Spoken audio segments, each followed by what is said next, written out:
চাঁপাইনবাবগঞ্জের শিবগঞ্জ উপজেলার চৌকা সীমান্তে ২০ জনকে বাংলাদেশে পুশিনের চেষ্টা প্রতিহত করেছে বিজিবি।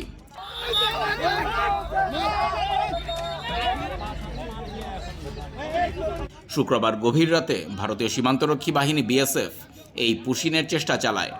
তবে বিজিবির কড়া বাধার মুখে তারা বাংলাদেশে ঢুকতে না পেরে বর্তমানে সীমান্তের নোম্যান্সল্যান্ড বা শূন্যরেখায় অবস্থান করছে। এই ঘটনায় পুরো সীমান্ত এলাকায় উত্তেজনা বিরাজ করছে।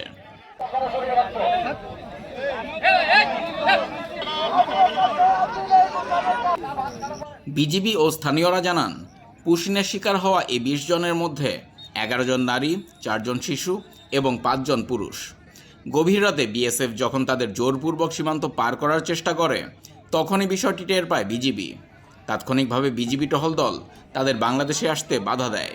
বিজিবির পাশাপাশি স্থানীয় বাংলাদেশিরাও সীমান্তে জড়ো হয়ে এই পুশিনের বিরুদ্ধে প্রতিরোধ গড়ে তোলেন।